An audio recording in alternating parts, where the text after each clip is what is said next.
적당히 좋아하면 덕후가 아니다. 적당 덕후. 안녕하세요. 여러분의 아재 덕후 공PD입니다. 적당 덕후는 지난주에 IMF 한국경제 퍼펙트 스톰에 대해 이야기했습니다.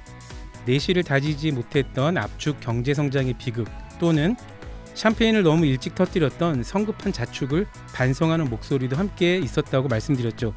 돌이켜보면 그 말은 절반은 맞고 절반은 틀립니다. IMF 외환위기는 우리의 책임만으로 설명되지는 않으니까요. 경제의 퍼펙트 스톰을 불러온 원인은 절반은 우리에게 있었고 절반은 우리의 손이 닿지 않는 외적 요인이었습니다. 하지만 우리는 단기간에 극복했고 극복하자마자 새로운 위기가 찾아옵니다. 이제는 그 기억마저 희미한 그 위기, 카드 대란. 신용카드 이용자의 6분의 1이 신용불량자, 신용불량자의 70%가 다중채무자, 즉 악성 채무자가 되었던 시기, 한마디로 신용불량 대량 양산의 시대였습니다. 카드 대란의 전조를 살펴보면 놀랍게도 아니 무섭게도 지금과 현재와 일정 부분 닮아 있습니다. 개인과 가계의 부채율이 높아진 상태. 역사에 배울 것이 없다면 버릴 것을 배워라. IMF 외환위기와 그 지난한 극복 과정, 그리고 카드 대란을 통해 우리가 다시 이 위기에 빠지지 않기 위해 어떤 노력을 기울여야 하는가를 배워야죠. 지금 시작합니다. 적당히 좋아하며 덕후가 안다. 적당 덕후 OBS 라디오. 소장님 안녕하세요. 네, 안녕하십니까. 네, 소장님. 네. 저희가 방송도 하지만 팟캐스트와 너희튜브도 업로드를 하지 않습니까? 네네. 근데 팟캐스트에서 이제 에피소드 시간당 청취율이 나오는데 거기가 90%가 넘었어요. 아, 그게 어떤 의미입니까? 처음부터 끝까지 다 들었다는 의미죠. 제일 잘하시는 분이 왜 저한테 묻습니까? 아, 네, 뿌듯합니다. 예, 그러니까 아마 역대 출연자 중 최고가 되지 않을까 하는 생각을 해보는데 네. 예, 기분이 어떠십니까? 여러모로 감사한 기분입니다. 제 이야기를 이렇게 끝까지 들어주신 네. 분이 많다라는 것 자체만으로도 네. 큰 힘이 됩니다. 그만큼 하 소장님만큼 어려운 경제 이야기를 쉽게 풀어주는 사람이 없었다는 이야기이기도 하죠. 그런 의미에서 저는 지난주부터 하 소장님을 이렇게 부르고 있잖아요. 경제 커뮤니케이터. 네, 저도 그게 목표입니다. 네. 그리고 하 소장님 작은 경사가 하나 있었죠. OBS 라디오의 아침 방송 네. 굿모닝 OBS에도 고정 출연하시게 되었습니다. 쏘리 질러 뿌잉뿌잉뿌잉뿌잉. 빠밤. 예, 거기서는 어떤 얘기를 주로 하고 계십니까? 아, 지금 이제 부동산을 주제로 해서 네. 이야기를 한번 해보고 있습니다. 부동산. 예. 부동산 어떤 얘기죠? 일단 대한민국 부동산이 왜 이렇게 네. 비싸냐? 비싸면 왜 비싼지 이유를 한번 알아보자. 아하. 앞으로도 계속 비싸질 거냐? 아니면 뭐 앞으로는 안 그럴 거 아니냐?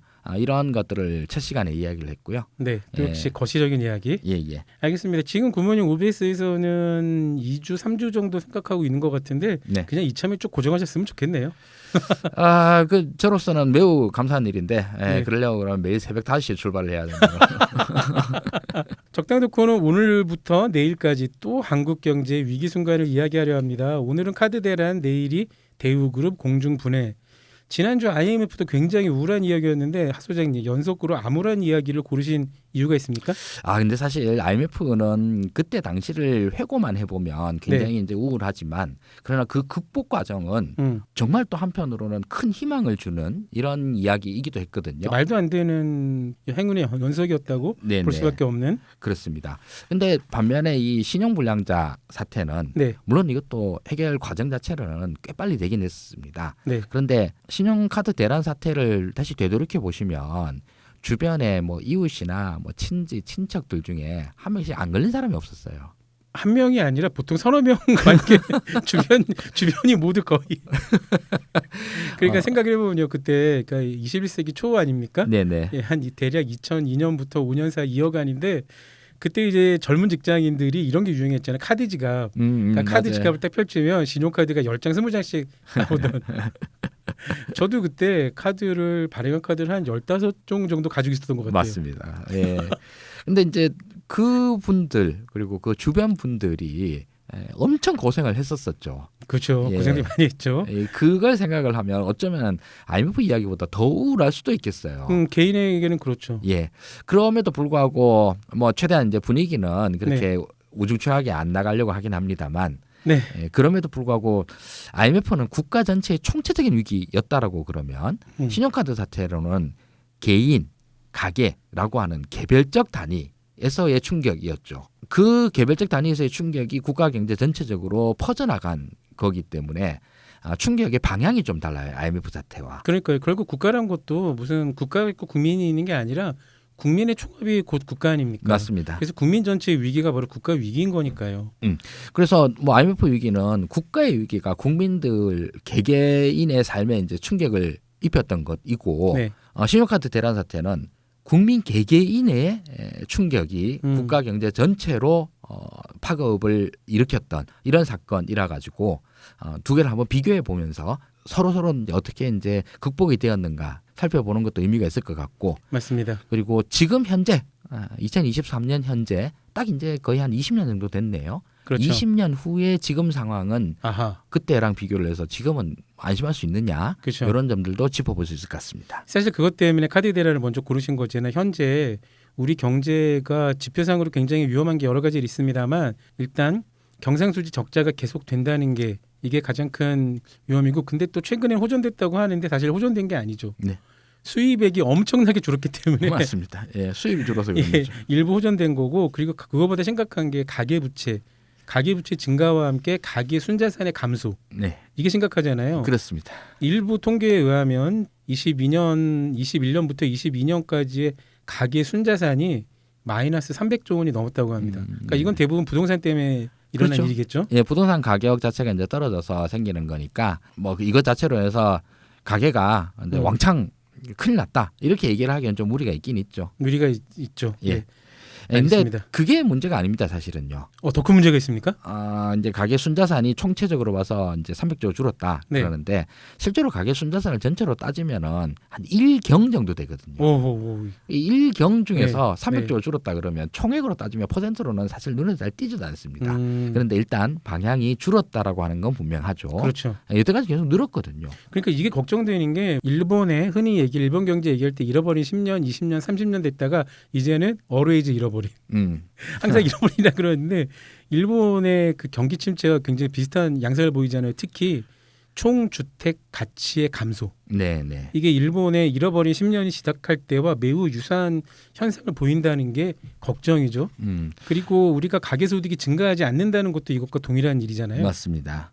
그 가계 부채에 대한 경고 목소리가 나온 건 네. 어제 오늘이 일이 아닙니다. 아니죠. 뭐 제가 기억하는 걸로도 한 10년 훨씬 넘은 것 같아요. 그렇죠. 예, 그때부터 우리나라 가계 부채 비율이 높다, 뭐 GDP 대비 가계 부채 비중이 얼마다 이런 식으로 계속 경고의 목소리가 나왔는데, 자 그러면 경고의 목소리가 10년 동안 이어졌는데도 불구하고 여태까지 가계 부채발 금융위기가 터지지 않았습니다. 그러면 그 경고가 틀린 거냐? 그때부터 경고를 하시던 분이 네. 없는 숫자를 지어내 가지고 뻥으로 이렇게 위기를 경고했느냐? 아니잖아요. 수치적 근거가 있었습니다. 네, 숫자는 정직하니까요. 네. 그럼에도 불구하고 그 양반들이 경고하던 게 안 이루어졌어요. 네.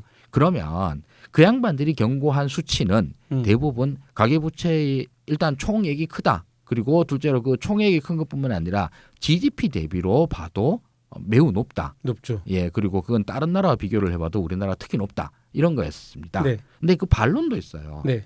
가계 부채만 높은 게 아니라 가계의 소득, 자산도 높다는 겁니다. 예를 들면 내가 1억 원 정도의 자산이 있는데 네. 5천만 원 빚을 낸 거예요. 견딜만 하죠. 그 예, 정도면. 우리나라의 가계가 실제로 딱 그 정도 비율이었어요. 아, 그렇습니까? 예, 그래서 가계가 순 부채 상태냐 순 자산 상태냐 대한민국 전체로 보면 순 자산 상태 플러스 상태인 거예요. 근데 저는 왜 그러죠? 또 할 말이 없습니다. 여기서 유추할 수 있는 게 하 소장님은 순자산 상태라는 거를 유추할 수 있죠. 네, 그렇습니다. 왜냐하면 저한테는 뭐 부채를 빌려주지도 않습니다. 예, 뭐 가지고 있어야지 담보를 잡지. 네, 일단 순 자산 상태인데다가 네. 그리고 가계 소득도 계속 꾸준히 늘어왔거든요. 그러니까 일단 소득이 느는데 부채가 그쵸. 느는 거는 그에 비례해서 느는 건 아무 문제 없다는 겁니다. 그렇죠. 결과적으로 지금까지 가계 대출의 연체율이 매우 낮은 수준, 0.3% 수준을 꾸준히 그렇군요. 유지해 왔어요. 아, 그럼 하 소장님 말씀을 정리해 보자면 우리가 지금 가계부채가 높은 것에 주목하는 것보단 가계소득이 줄어드는 것에 더 주목을 해야 된다 말씀이군요. 맞습니다. 그래서 사실 부채의 총량 조금 좋죠. 많으면 위험하죠. 그렇죠. 근데 이건 동어 반복이에요. 밥 먹으면 배고프다라는 말과 똑같은 겁니다. 그냥 배가 고픈 수준이냐 또는 이걸로 인해서 영양실조, 아사 이 정도까지 갈 거냐는 달리 봐야 되거든요. 그렇군요. 지금까지는 부채가 많으니까 힘들다. 그렇지만 그렇다고 해서 이것 때문에 뭐 힘든 거지 질병이 생기거나 뭐 이런 건 아니야. 말 그대로 경제적 생명까지 위험받을 수 있는 상황은 아니었다라고 보시는 거고요. 그게 지금까지고요. 네. 그래서 큰 일이 안 터졌던 겁니다. 네. 그런데 지금부터는 위험 신호들이 조금씩 나오고 있어요. 아이고 또 이제 무서운 말씀을. 연체율이 그냥 네. 매우 낮게 유지되었던 연체율이 조금씩 오르고 있어요. 그렇군요. 은행 연체율 아직 낮아요. 근데 제2, 제3 금융권으로 가면 그게 더 나쁜 신호지 않습니까? 예, 그러면 그렇죠. 소득이 더 낮은 계층부터 신용 불량에 빠지는. 근데 그거는 언제나 그렇습니다. 뭐 은행은 원래 이제 당연히 신용 관리를 굉장히 타이트하니까 네. 당장 거기서부터 연체율이 높아지는 경우는 거의 없습니다. 그렇군요. 늘 그렇지만서도 금리도 높고 이렇게 빌린 제2, 제3 금융권에서부터 연체율이 조금씩 높아지기 시작하고 있고요. 가계 소득이 높아지는 데다가 금리 부담 자체도 높아지고 있습니다. 아이고. 예, 이런 것들이 문제인 거죠.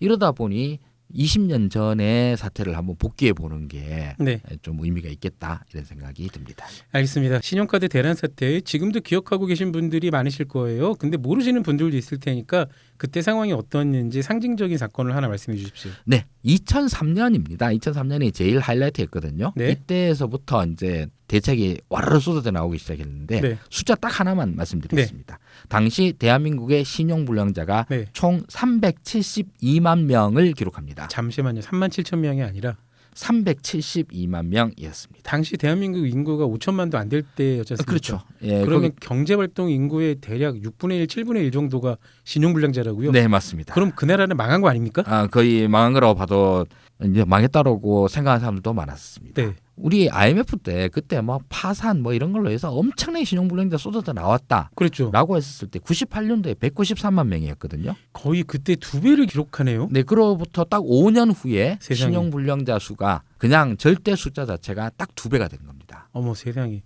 이러니까 이제 이때 당시가 나라 전체가 신용불량자 이야기만 하고 다닐 때였었습니다. 그러니까요. 372만 명이면 경제활동 인구가 뭐 얼마를 잡건 간에 아니 그렇게 따질 것도 없죠. 그때 우리 전체 인구가 4,300만? 4,400만? 네, 그 정도 4,500만 정도 됐었고요. 그럼 전체 인구의 7, 8%가 신용불량자라면 맞습니다. 그럼 미성년자 빼면 생산 가능 네. 인구라고 그러죠. 15세 이상부터 64세 네. 미만까지. 그렇죠. 이 인구의 7분의 1이 신용불량자였다라고 그럽니다. 아니 우린 그 위기를 어떻게 넘은 겁니까 또? 신기하네요 정말. 예, 뭐 거의 기적적이죠. 이래서 이제 경제적 리더십이 늘 얘기가 되는 것입니다. 네. 그러니까 IMF 때보다도 신용불량자 사태 때에 신용불량자가 네. 거의 2배나 많았었고 네. 신용불량을 극복하는 과정에서는 이 양반들 아무것도 못합니다.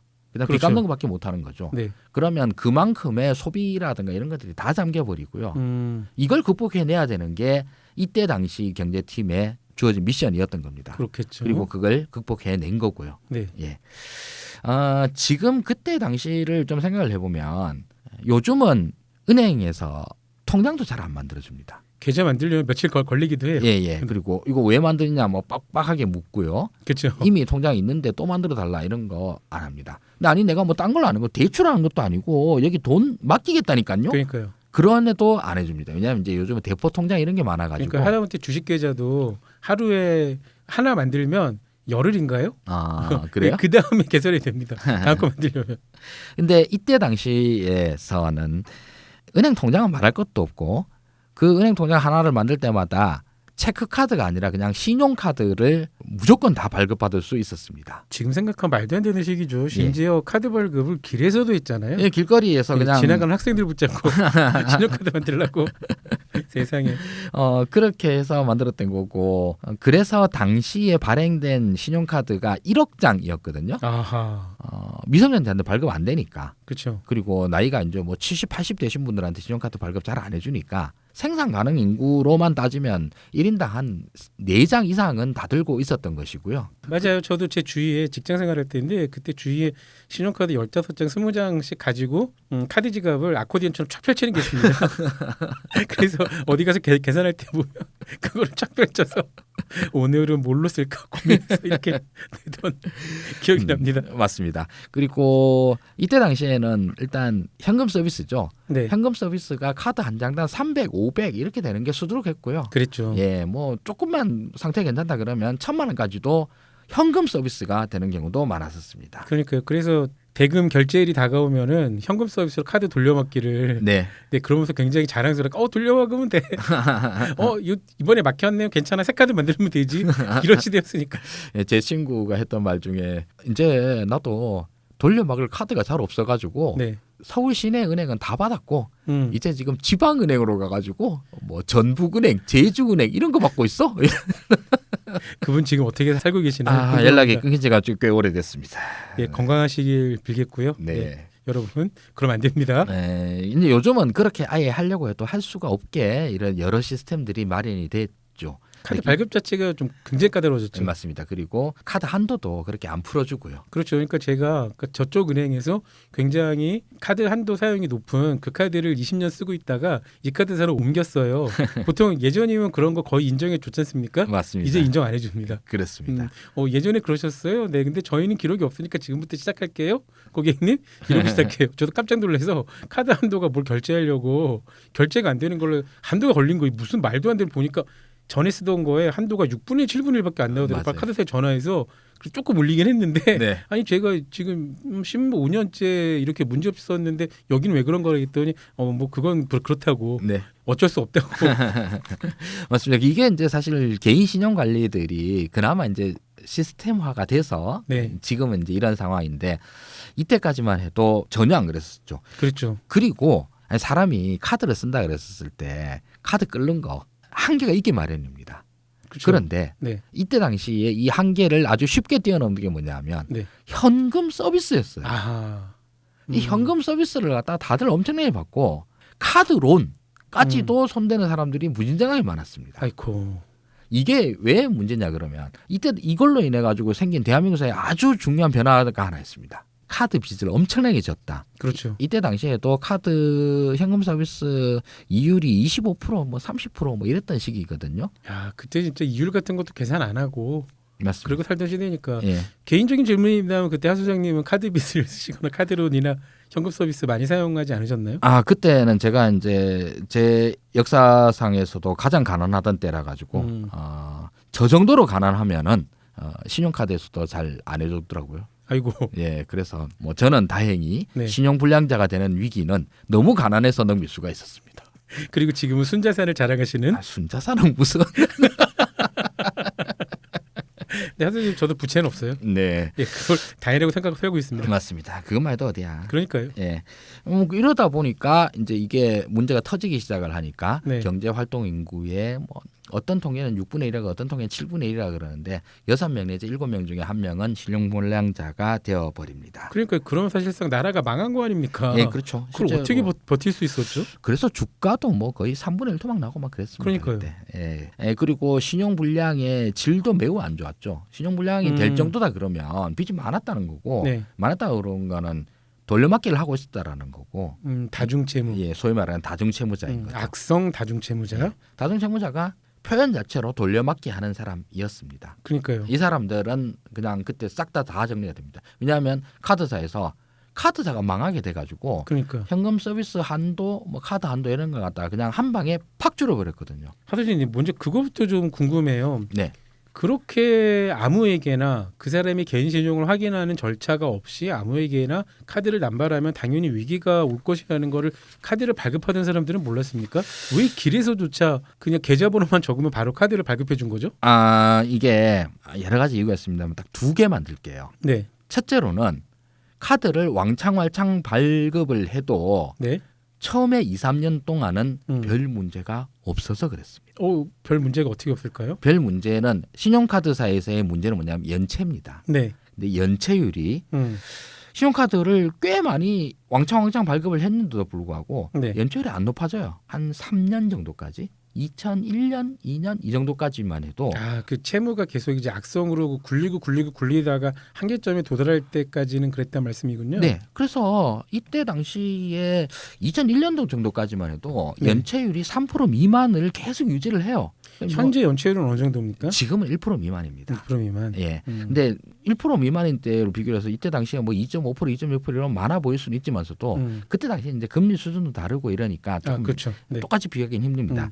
어쨌든 그리고 연체율 자체가 요 정도 수준을 갖다가 꾸준히 유지를 해줬다는 게 중요하거든요. 경향성. 예. 이러다 보니 카드 회사에서도 당장 숫자로 느껴지는 위험 신호가 캐치가 일단 안 됩니다. 그렇군요. 그리고 둘째로는 당시에 카드 회사들 지금도 마찬가지입니다만 카드 회사들이 전업계 카드사들과 은행계 카드사로 나뉩니다. 그렇죠. 우리나라 지금 이제 전업계 카드 회사라 그러면 지금 이제 삼성카드와 현대카드가 네. 있죠. 카드 사업만 전문으로 하는 네. 전담해서 하는 회사이고 나머지는 뭐 우리은행 카드, 신한은행 카드, 국민은행 카드 이런 식으로 그렇죠. 은행에서 발급한 신용카드가 있습니다. 네. 요즘은 이제 우리나라에서도 뭐 현대카드나 삼성카드가 많이 크고 있지만 2003년도 당시에는 제일 컸던 데가 LG카드였어요. 그러네요. 기억난다. 예. 진짜. LG카드가 업계 1위였어요. 그러면서 전업계 카드사들이 이 기회에 우리 마켓쉐어를 늘리자 해가지고 마케팅을 세게 들어갑니다. 그렇군요. 아무래도 은행 사람들은 이렇게까지는 안 하거든요. 보수적이죠. 예, 아무래도. 천막 치고 이런 까지는 잘 안 합니다. 예. 근데 이 전업계 카드사들에서는 이런 제약들이 없었어요, 사실은. 그렇죠. 전 세계에서 물건 팔던 양반들이니까 네. 길바닥에 좌판 걸고 팔았는데 우리도 팔면 되지 뭐. 그리고 뭐 많이 팔면 좋은 거지. 그치. 많이 판다고 해서 욕 먹을 일은 없던 사람들인 거죠. 이게 이제 문화가 좀 많이 달랐습니다. 그렇겠네요. 예, 그래서 이쪽 동네에서는 이 금융업에 대한 신호 자체가 어떤 건가를 기본적으로 감이 잘 없었던. 그럼 사장님 나중에 네. 핸드폰 시장에서 PCS 나오고 나서 길바닥에서 나눠주던 것도 그런 정서와 비슷한 걸까요? 통신시장은 그나마 금융시장을 좀 닮아 있지만 네. 그럼에도 불구하고 금융시장만의 독특함, 고유함 이게 너무 커요. 그렇군요. 예, 아니 저 통신시장에서도 마찬가지로 그걸 막 뿌렸는데, 길에서 막 나눠줬잖아요. 예, 그런데 나중에 애들이 통신요금을 안 내요. 이런 문제 생길 수 있죠. 그쵸. 그러나 대부분의 경우는 통신요금을 많이 내고 그리고 이런 걸 안 낸다 하더라도 통신사가 흔들릴 정도까지는 잘 안 됩니다. 그렇죠. 이게 이제 큰 차이점입니다. 사용하는 액수 자체가 틀리니까요. 네네네. 다시 돌이켜 보면 네. 대충 이제 이유가 나오긴 나왔습니다만 이때 2003년도 경에 어쩌다가 이 모양 이 지경까지 되었느냐. 그러니까요. 이거를 이제 짚어봐야 될 것 같습니다. 네, 더구나 2003년이면 IMF 탈출한 지도 바로 직후잖아요. 네. 겨우 큰 터널을 지나왔는데 또다시 스스로 터널로 들어간 이건 정말 이상합니다. 게다가 또 2003년이면 2002 한일 월드컵 다음 해입니다. 일단 마음은 들떴던 때였겠네요. 네, 일단 그렇군요. 한창 신나던 때였는데 얼음물로 확 끼얹은 거나 마찬가지가 되어버린 거죠. 그렇죠. 예. 신용카드 사태의 책임이라고 그러면 크게 나눠서 정부의 책임과 네. 기업, 기업, 즉 카드사의 책임으로 나눠볼 수 있을 것 같습니다. 네. 카드사를 떠안은 건 노무현 정부였었고요. 네. 카드사 문제가 이제 계속 커져왔던 건 김대중 정부였었습니다. 네.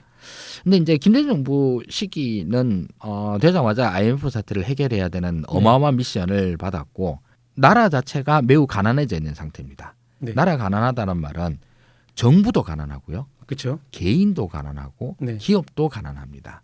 정부 입장에서는 그중에서 가난한 건 디폴트. 근데 기업은 부도가 나가지고 네. 기업은 가난한 걸 넘어서서 네. 굶어 죽을 위기예요. 아하. 그러니까 여기는 돈을 퍼줘야 되는 상태입니다.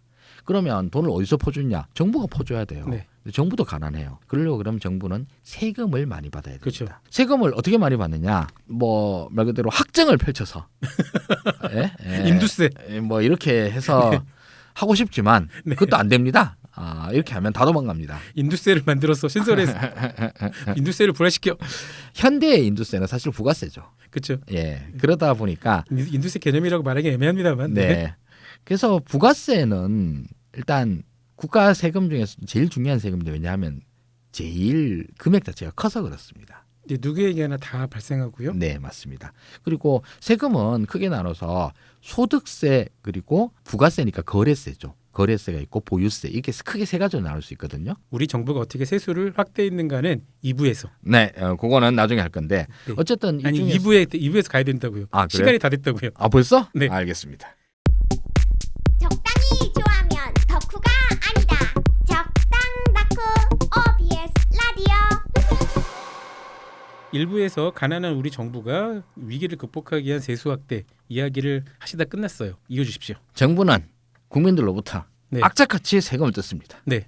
세금은 그래서 돈을 벌거나 네. 돈을 쓰거나 네. 돈을 그냥 묻어두거나 네. 이럴 때 다 돈을 그렇죠. 세금을 걷습니다. 네. 정부는 치사해요. 네. 돈을 벌 때는 소득세를 걷고요. 네. 돈을 쓸 때는 거래세, 부가세를 걷고요. 그리고 내가 자산을 가지고 있으면 네. 보유세를 걷고요. 맞습니다. 이렇게 걷습니다. 근데 보유세를 걷으려고 그러니까 보유한 게 없어. 그래서 못 걷습니다. 네. 그리고 소득에다가 네. 매기려고 그러니까 개인은 소득세, 기업은 법인세죠. 네. 둘 다 소득도 없고 뭐 네. 개인도 소득 없고 기업도 소득이 없어. 못 걷어. 아이고. 남은 건 거래세밖에 네. 없습니다. 음. 쓸 때 쓰는 내는 거죠. 남은 건 부가세밖에 없었군요. 예. 근데 부가세도 사람들이 많이 써주면 좋겠지만서도 네. 돈이 없는데 어떻게 써? 그러니까. 예, 그래서 여태까지는 세수로 안 잡히던 부분들을 갖다가 세수로 잡게 만든. 소위 말하는 이게 이제 지하경제 양성화인 거죠. 그렇군요.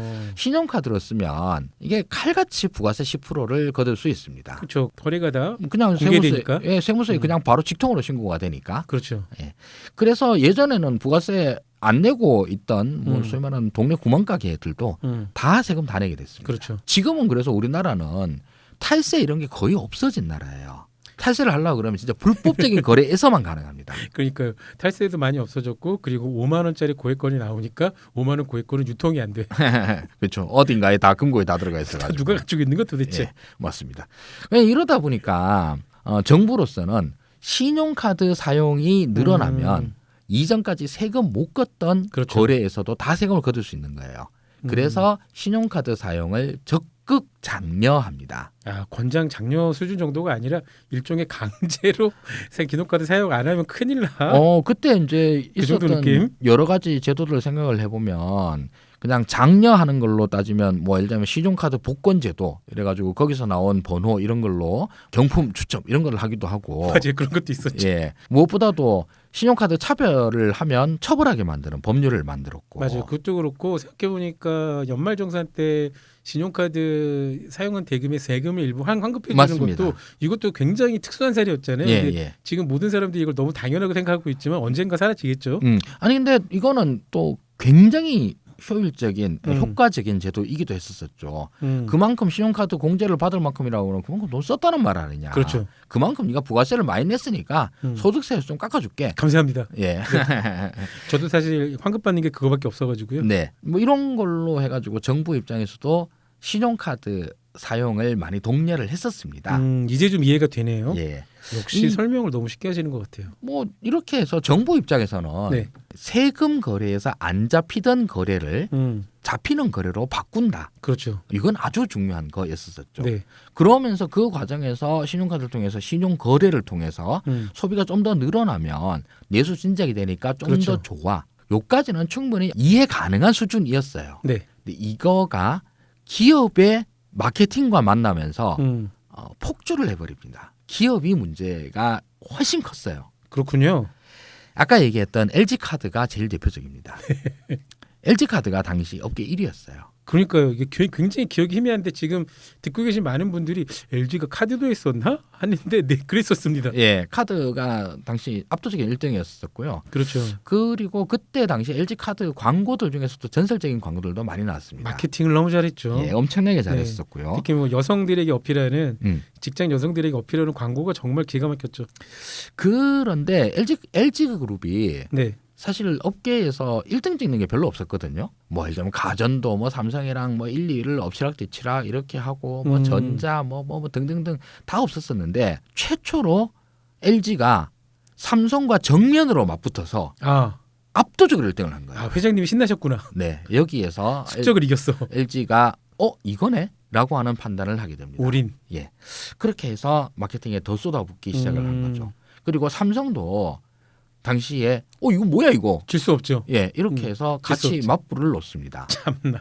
예, 이렇게 해서 LG 카드와 삼성 카드가 경쟁을 통해서 쭉쭉쭉쭉 치고 나갑니다. 네. 그러면서 은행 카드들도 어느 정도 꽤 많이 따라가려고 노력을 해요. 그래서 은행 창구에서는 카드 발급이 매우 쉬웠습니다. 아, 지금 생각하면 격세지감이죠. 네. 어느 순간부터 2001년도까지만 해도 연체율이 2.6%, 2.5% 이랬었는데 네. 2002년도부터 연체율이 6%가 되는 거예요. 2배가 갑자기 넘어가네. 3배까지 2배 넘게 올랐어요. 오이코. 삼성카드는 그래서 야 이거 심상치 않다. 발을 뺍니까? 예, 발을 빼요. 아하. 근데 LG카드는 우리가 이제 격차를 더 벌리고 있어. 6개월 정도를 더 푸시를 합니다. 아이코. 그 결과가 지금 LG페이는 못 보고 삼성페이는 보는 결과를 낳았군요. 지금 LG카드 없죠. LG카드가 왜 없냐 하면 네. 그게 신한카드가 됐습니다. 아, 신한카드 흡수합병했군요. 예. 그래서 이제 신한카드가 은행계 카드 중에서는 업계 1등을 하고 있는 거고요. 그렇군요. 그때 그걸 다 흡수를 해가지고요. 이렇게 해서 LG카드가 끝까지 천막 쳐놔놓고 영업하는 거를 합니다. 네. 그리고 광고도 제일 세게 많이 들어갔었고요. 많이 했죠. 예, 사고도 제일 크게 치게 됩니다. 어떤 사고였나요? 망한 거죠. 아, 일단 아까 2002년도에 6%라 그랬잖아요. 연체율이. 네. 2003년도가 되면 10%, 13%까지 올라갑니다. 아이코. 이러면은 은행에서 연체가 13%가 된다. 은행이 그냥 무조건 망하는 겁니다. 어떤 은행이든 살아남을 수가 없어요. 그렇죠. 카드 회사가 예금을 받지는 않잖아요. 그렇죠. 카드 회사는 그러면 뭘로 돈 장사를 하느냐? 은행에서 돈을 꼬아서 개인들한테 빌려주는 거거든요. 돈을 은행에서 카드 회사는 어떻게 꼬느냐? 카드채라는 걸 발행해요. 카드채. 카드 회사가 발행한 채권 이걸 발행을 해가지고 은행에다가 주고 은행으로부터 현금을 받아옵니다. 네. 그리고 그 현금을 시민들한테 카드에 뭐 현금 서비스니 이런 걸로 이제 푸는 네. 거죠. 여기에서 근데 개인들이 13%가 돈을 안 갚기 시작한 거예요. 아이코. 그러면 갚아야 될 돈은 그대로인데 네. 들어와야 할 돈은 13%가 비는 거예요. 그러니까. 그러면 무조건 카드 회사는 망하게 된 겁니다. 그렇군요. 이래서 사고가 터집니다. 그런데 LG그룹 큰 그룹이잖아요. 그렇죠. 뭐 전자도 있고 뭐도 있고 많습니다. 그 이 큰 그룹이 말 그대로 카드 회사 이거 하나 때문에 휘청합니다. 그럼 자칫하면 그때 LG도 대우처럼 될 수도 있을 뻔했던 건가요? 아니 그렇죠. 정부가 안 도와주면 그냥 세상에. LG그룹 전체의 자산을 LG 카드 하나에 다 밀어 넣어도 안 돼요. 어머 세상에. 그 정도였습니까? 네. 그래서 지금 여러분들은 다 좀 나이 드신 분들은 기억하겠지만서도 LG 증권 LG증권 네, 옛날에 네, 있었거든요. 있었죠. 지금 없어요. 네. LG 화재 있었거든요. 지금 없어요. 당시 LG도 금융그룹들이 꽤 있었어요. 카드사 때 그냥 학을 떼고 다 정리를 했군요. 물론 하고 싶어서 한 건 아니고요. 정리가 당했죠. 그렇군요. 네. 그때 해서 LG그룹이 이제 그룹사 전체가 다 넘어가게 생겨가지고 정부와 함께 정리를 하기 시작을 합니다. 그렇군요. 그래서 모든 금융계열사를 다 팔아요. 이렇게 해서 LG가 망하는 걸 간신히 넘깁니다. 아하. 그리고 지금까지도 LG그룹은 금융업에 손을 안 대요. 이게 지금 사실 그때 당시를 바라보는 교훈 중에 또 하나거든요. 지금도 가계부채의 금액, 절대금액 자체가 커짐. 네. 그리고 뭐 연체율이 지금 슬금슬금 올라가고 있음. 이런 것들을 옛날에도 그랬으니까 지금도 이제 이런 거 조심해야 돼라는 게 있고요. 네. 그리고 두 번째 교훈이 있습니다. 그게 바로 금산분리 교훈이에요. 이게 금융업 전문 기업이 아닌 데에서 금융업에 뛰어들어가 가지고 어느 정도의 성공을 맛보고 나면 이 경영 스타일이 너무 다른 것 자체가 큰 도구로 나온다라는 거거든요.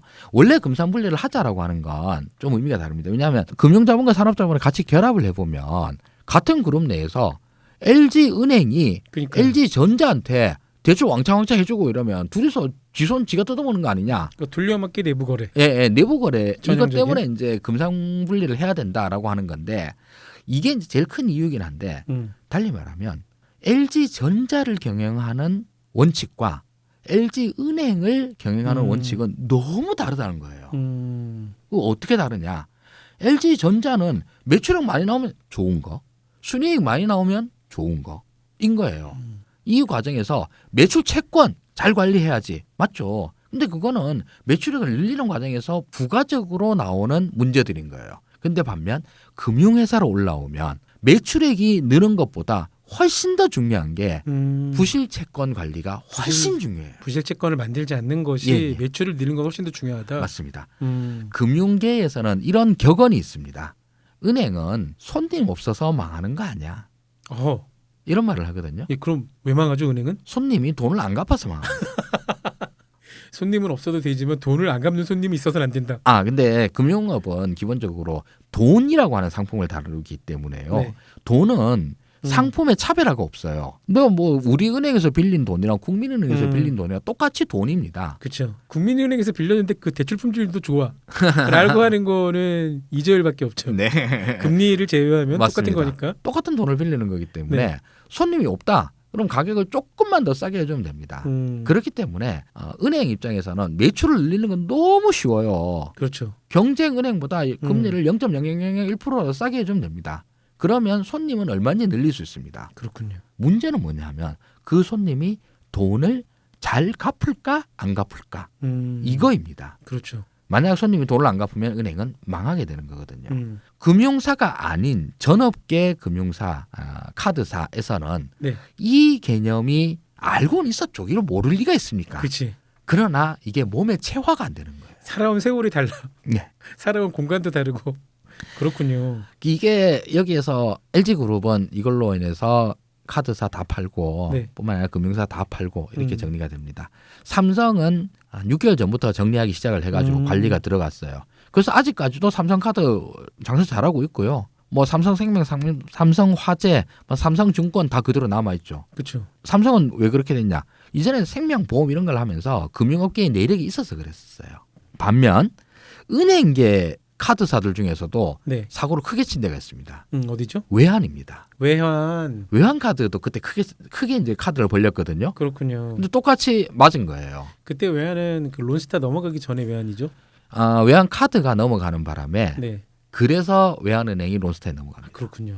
여기에서 치명타를 맞아가지고 외환은행은 사실 이전까지 국책은행이었기 때문에 그러니까요. 뭐 당연히 내실 있고 이런 데였었죠. 뭐 그때 IMF 때 넘어갔던 뭐 보람은행, 조흥은행, 상업은행 뭐 등등등등 옛날에 있었던 이런 은행들 네. 다 넘어가는데 안전하다고 생각했던 거 국민은행, 주택은행, 외환은행 이런 데는 국가 자본도 많이 들어가 있고 국가가 그쵸. 이때까지 운영했으니까 괜찮은 거 아니냐 했었는데 외환 카드 때문에 넘어가게 됩니다. 그렇군요. 이때 있었던 문제가 지금 론스타 사태까지 이어지게 되는 그 단초가 되는 것입니다. 그렇군요. 놀라운 이야기가 막 밝혀지고 있습니다. 근데 여기까지 들어보면서 저는 하 소장님께 또 한번 감탄을 할 수밖에 없는데요. 예. 그 당시 일어났던 카드 대란의 정의를 기업의 경영 스타일이 달라서였던 걸 한몫을 했다라고 이렇게까지 강력하게 주장하시는 분은 제가 거의 처음 보지 않았나. 아니 근데 네. 저기 어느 회사에서 네. 예를 들면 LG전자 가전 대리점이다. 네. 근데 가전 우리 대리점 여기서만 기다리고 있으니까 손님이 잘 안 옵니다. 우리 나가야죠. 밖에 나가가지고 뭐 전단지도 뿌리고 그럼요. 이런 거 합시다. 가정 방문도 해야 되고. 예, 뭐 이런 거 하면 당연히 칭찬을 듣지 욕을 먹겠습니까? 그렇죠. 그런데 카드 회사에서 이걸 하면 안 된다는 거죠. 그러니까요. 금융회사에서는 우리가 이제 카드를 많이 발급하고 그래서 카드 매출을 많이 올리고 이거보다 훨씬 한 100만 배 더 중요한 게 우리가 뿌린 카드에서 올린 매출이 그러니까요. 잘 회수되어야 된다는 겁니다. 이거 관리하는 게 금융회사에 하는 일이에요. 맞습니다. 그걸 정말 너무 잘 정리해 주셨고요. 자, 그럼 우리가 이제 이 극복 과정을 한번 얘기를 해봐야 될 것 같아요. 극복 과정 물론 여태까지 카드 대란에 당시에 있었던 숫자를 보면 뭐 연체율이 13%가 넘어갔네, 뭐 신용불량자가 370만 명이 됐네 이런 숫자를 보면 거의 불가능할 것 같은데 그러니까요.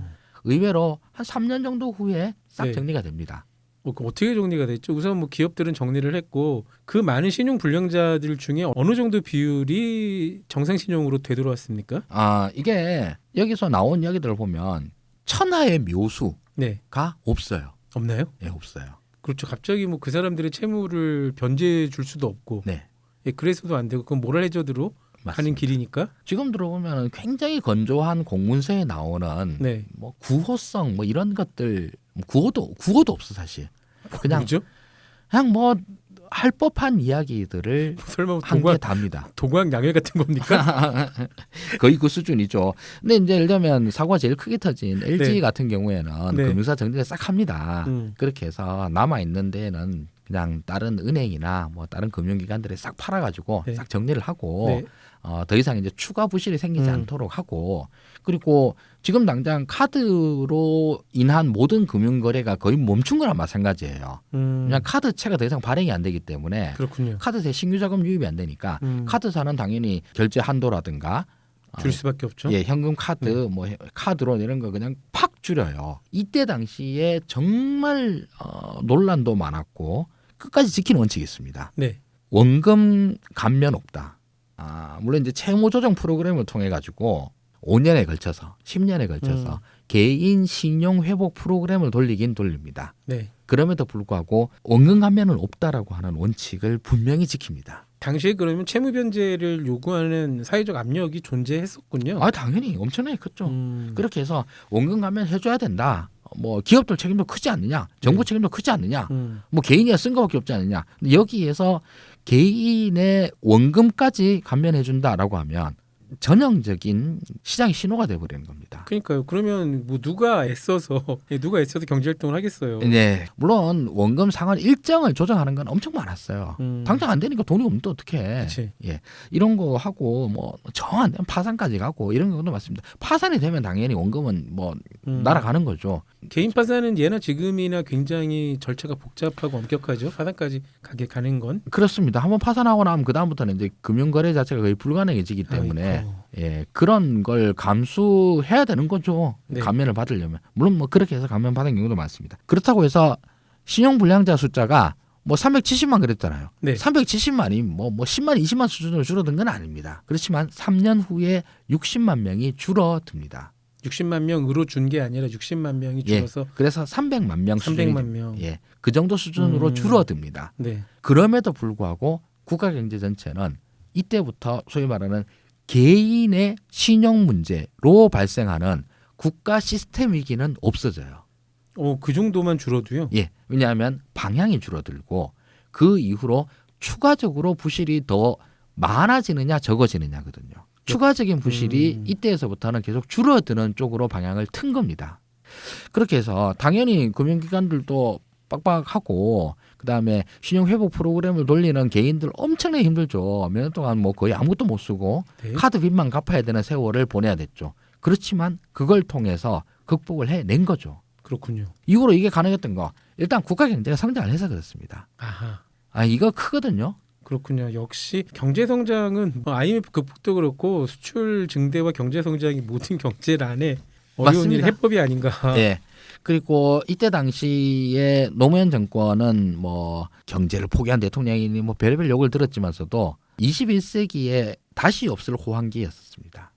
그렇죠. 그때 당시에 경제 성장률이나 뭐 뭘로 보나 굉장히 고도 성장을 하고 있던 때였었기 때문에 네. 사실은 이게 이제 극복이 가능했던 면들도 있었습니다. 음. 그리고 정부가 원칙을 가지고 좀 굉장히 지루해 보이는 개인들마다 금융기관들이랑 같이 협의해가지고 신용회복 프로그램을 돌린다. 이게 핵심이거든요. 조금 전에 말씀하셨던 그 신용사면 없다라고 한 것도 노무현 정부 때의 신용카드사 종합대책 중의 네. 일환인 거죠. 맞습니다.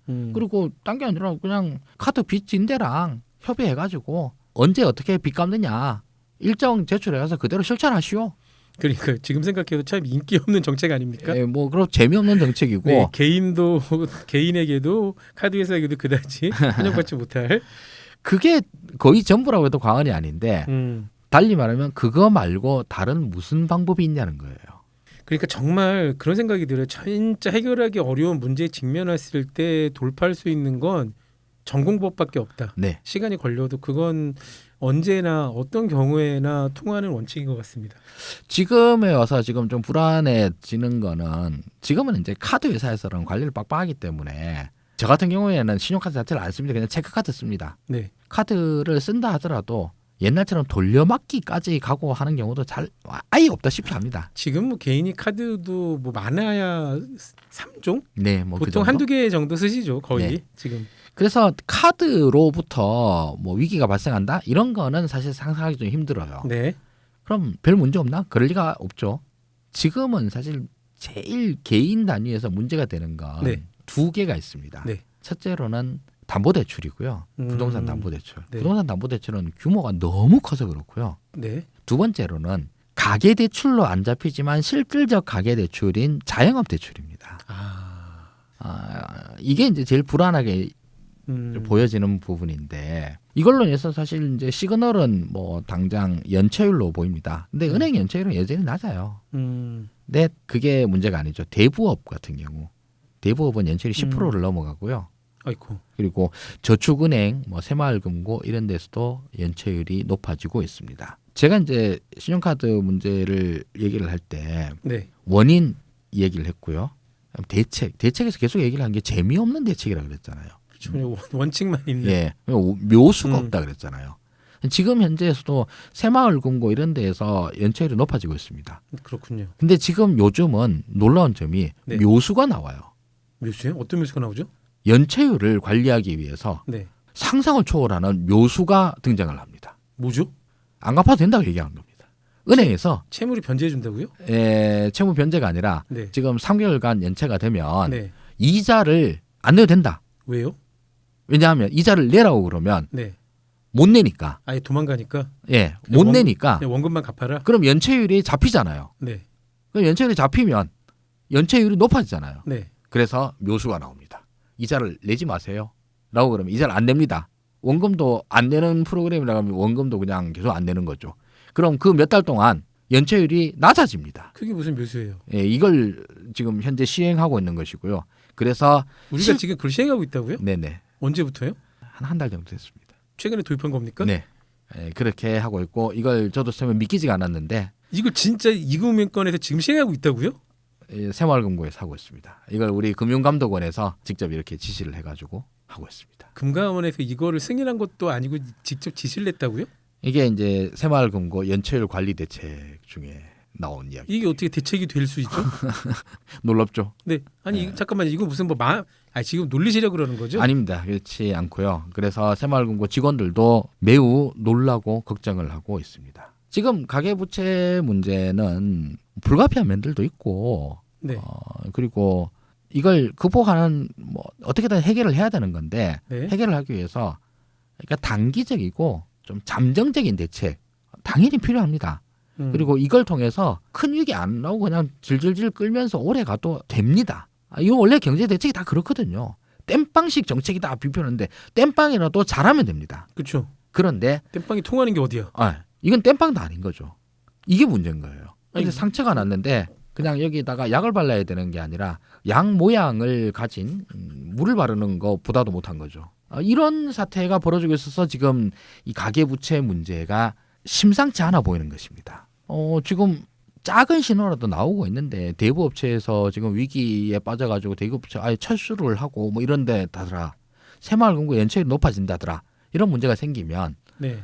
땜빵식 정책이라도 이 문제를 해결하기 위한 쪽으로 나아가야 되는데 이 문제를 감추는 식으로 나간다고 그러면 이 문제가 더 커질 수밖에 없는 거죠. 근본적인 대책이라는 건 결국 뭐 소득을 증대시켜 주는 것밖에 방법이 없잖아요. 네네네, 그렇죠. 예, 근데 그건 너무 어려운 일이라고 하더라도, 근데 사실 채무 변제가 이렇게 쉬워진다고 하면, 채무 불이행이 이렇게 쉬워진다고 하면은 흔히 얘기하는 도덕적 해이 모럴 해저드로 빠져드는 지름길이잖아요. 그렇습니다. 그러니까 그거야말로 그 연쇄 악영향을 그렇다고 해서 이자를 안 갚을 수 없거든요. 왜냐하면 그 돈은 사실은 자기 돈이 아닌 거예요. 새마을금고 돈이거든요. 그러니까요. 거기서 나오는 어느 정도의 불일치는 지금 현재로서는 새마을금고가 다 감당해. 그럼 새마을금고가 터지는 거잖아. 그럼 새마을금고 안 그래도 지금 불안불안하다 그래 더 불안해지게 만드는 요소지 않습니까? 이래서 신용카드 대란 사태를 다시 지금 현재 되돌이켜 본다고 그러면 네. 그때 당시에 왜 이런 사태가 벌어졌는가 원인을 보는 것도 중요하지만 네. 그걸 극복하는 과정에서 어떤 역할들을 각 경제 주체들이 했는가 네. 이걸 봐야지 그게 더 중요하죠. 그리고 지금 현재의 원인도 신용카드 발생 사태의 원인도 비슷한 것들이 많지만 네. 대책도 그렇다고 그러면 어느 정도 이제 거기에서 가르침, 교훈을 얻을 수 있어야 되는데 가르침은 전혀 못 받고 있는 것 같다. 이런 생각이 듭니다. 진정한 위기는 얼마나 큰 위기가 다가오는 것이 아니라 그 위기에 대처하는 사람들이 누구인가가 더 큰 위기인가 아닌가를 가르는 이유가 되지 않나는 생각이 돼보네요. 네, 그렇습니다. 네, 좀 무서운 생각이 들고요. 새마을금고는 매우 극단적인 예인데 그거 네. 아니라 새마을금고 아니라 뭐 다른 데서도 자영업 대출 이런 거 만기 연장 계속 해주고 있거든요. 아니, 물론 이제 코로나는 아주 특수한 시기가 있긴 했지만 언제까지고 연장으로 버틸 수는 없는 거지 않습니까? 네. 아이고 이거 출구를 찾긴 찾아야 될 텐데 오늘 너무 이렇게 무거운 얘기만 계속했던 것 같아요. 그런데 소장님 내일은 더 무거운 이야기가 기다리고 있지 않습니까? 다음에는 이제 대우그룹 이야기를 할 텐데요. 네, 대우그룹은 또 그룹 자체에 그 다이나믹함이 있어가지고 네, 오늘이 아마 제일 최악을 얻었던 것 같습니다. 알겠습니다. 네. 저는 하 소장님과 이야기를 하다 보니까 작은 결심을 하게 되는데요. 제가 사실 1년 반 전쯤에 새로운 차를 구매하려고 계약금까지 걸어뒀습니다. 근데 반도체 대란 때문에 아직까지 차를 못 받았거든요.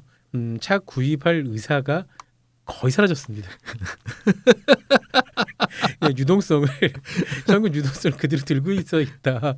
이거를 뭐 안전한 제1금융권의 예금이나 우량주에 넣어둬야겠다는 결심을 잠시 하게 됩니다. 네, 제가 공태희 PD 한 분이라도 이렇게 설득을 할 수 있게 되었다니 기쁩니다.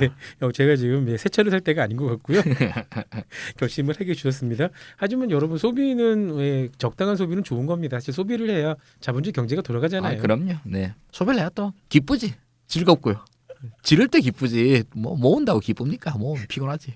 그러니까 우리가 못 모으는 것 같아요. 네. 모으는 사람들은 그 통장의 뒤에 0 하나 바뀔 때 그렇게 희열을 느낀다고 하는데 우리는 그런 경험이 별로 없잖아요. 이 저기 적당히 지르면 덕후질을 못 면한다. 뭐 이런 거 있지 않습니까? 네. 여러분은 지금 OBS 라디오 적당 덕후를 듣고 계시고요. 내일 적당 덕후도 하승주 소장님과 무겁고 심각한 경제 이야기합니다. IMF 시리즈의 마지막 편이 될 것 같아요. 한국 경제 최대 기업의 파산 기록 대우그룹 사태입니다. 적당히 좋아하며 덕후가 아니다. 적당 덕후 OBS 라디오